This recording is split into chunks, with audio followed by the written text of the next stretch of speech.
Hello నమస్తే welcome to Vikram TV నేను మీ శాన్వి ఏపీలోని కృష్ణా జిల్లాలో ఉన్న గుడ్లవల్లేరు ఇంజనీరింగ్ కళాశాలలోని బాలికల వాష్రూమ్స్ లో రహస్య కెమెరాలు పెట్టి భారీ ఎత్తున వీడియోలు చిత్రీకరించారన్న వార్తలు రాష్ట్ర వ్యాప్తంగా కలకలం రేపాయి.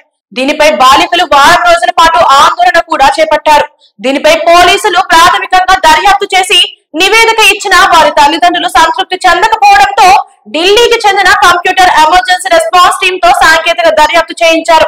ఈ రిపోర్ట్ తాజాగా ప్రభుత్వానికి అందింది.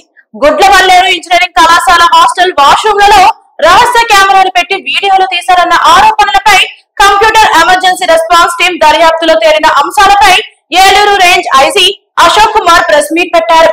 కళాశాలలో పోలీసులు నేరుగా చేసిన దర్యాప్తులో ఎటువంటి స్పై కెమెరాలు గుర్తించలేదని ఆయన వెల్లడించారు. క్రిమినల్ కేసుల్లో ఏపీలో తొలిసారిగా computer emergency response Delhi team సేవలు వినియోగించామని అశోక్ తెలిపారు. విద్యార్థులు, తల్లిదండ్రులు, విద్యార్థి సంఘాల అనుమానాలు నివృత్తి చేసినట్లు ఆయన పేర్కొన్నారు. కాలేజీలో నమోదైన కేసు దర్యాప్తును ముగ్గురు ఐజీలు జీవీజీ అశోక్ కుమార్, ఎం రవిప్రకాష్, పిహెచ్డి రామకృష్ణ పర్యవేక్షిస్తున్నారు. సీఎం చంద్రబాబు ఆదేశాల మేరకు నిష్పక్షపాతంగా పోలీసుల విచారణ జరిగిందని అశోక్ వెల్లడించారు.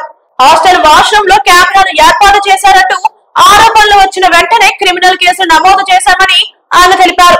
విద్యార్థులు, స్త్రీ శిశు సంక్షేమ పోలీసు బృందాల సమక్షంలో ఆరోపణలు వచ్చిన వెంటనే హాస్టల్ వాష్రూమ్ లో తనిఖీలు చేసినట్లు ఆయన తెలిపారు. వాష్రూమ్ లో షవర్లలో ఎటువంటి కెమెరాలు గుర్తించలేదన్నారు.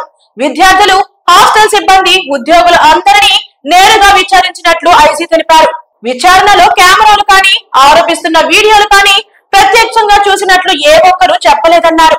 కెమెరాల ఏర్పాటు, వీడియోల అంశం ఎవరో చెప్తేనే తమకు తెలిసిందని విచారణలో అందరూ చెప్పారన్నారు.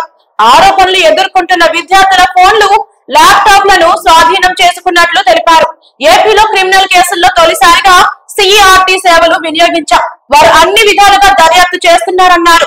తాము స్వాధీనం చేసుకున్న 14 ఫోన్లు, 6 ల్యాప్టాప్లు, 1 ట్యాబ్ ను సిఈఆర్టీ బృంద సభ్యులకు అప్పగించామన్నారు.